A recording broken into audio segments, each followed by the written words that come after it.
Hello बेटा, आज करेंगे हम उपनिवेशों में राष्ट्रवाद के उदय की प्रक्रिया उपनिवेशवाद विरोधी आंदोलन से जुड़ी हुई क्यों थी बेटा। देखो बेटा, जैसे कि वियतनाम, चीन और अफ्रीका और दूसरे जो उपनिवेश थे, उन्हीं की तरह भारत में भी आधुनिक राष्ट्रवाद के उदय की जो परिघटना थी उपनिवेशवाद विरोधी आंदोलन के साथ गहरे तौर पर जुड़ी हुई थी बेटा।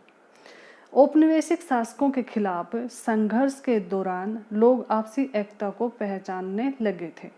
उत्पीड़न और दमन के जो साझा भाव थे लोगों के, उन्होंने विभिन्न समूहों को एक दूसरे से बांध दिया था। देखो बेटा, औपनिवेशकारों ने क्या किया कि आर्थिक शोषण तो किया ही किया, उसके साथ राजनीति की पावर भी उनके हाथ में थी।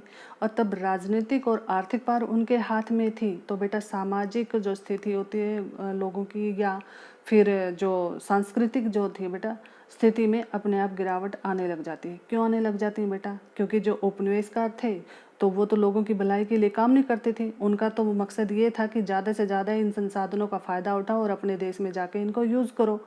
तो उन्होंने लोगों की भलाई के लिए कोई काम नहीं किया। साथ में वो दमनकारी नीति अपनाते थे, उनको असभ्य मानते थे, बेकार मानते थे, कम बुद्धि वाला समझते थे। यानी उनके दुख दर्द का जो एक कारण था वो ये उपनिवेशकार थे बेटा। और इस प्रकार बेटा ये दुख और उत्पीड़न और दमन के जो साझा भाव थे विभिन्न समूहों को एक दूसरे से बांध दिया बेटा। और जब ये एक दूसरे से बंधे तो देखा कि भी हमारे दुखों का कारण ये औपनिवेशिक शासक है, तो लोगों में एक जैसी भावना पैदा हुई बेटा, एकता की जो भावना पैदा हुई, जिससे कि राष्ट्रवाद का उदय होता बेटा। तो बेटा इस प्रकार उपनिवेशों में राष्ट्रवाद के उदय की जो प्रक्रिया थी वो उपनिवेशवाद विरोधी आंदोलन से जुड़ी हुई थी बेटा। ठीक है बेटा, आई होप बेटा समझ में आ गया होगा। थैंक यू बेटा।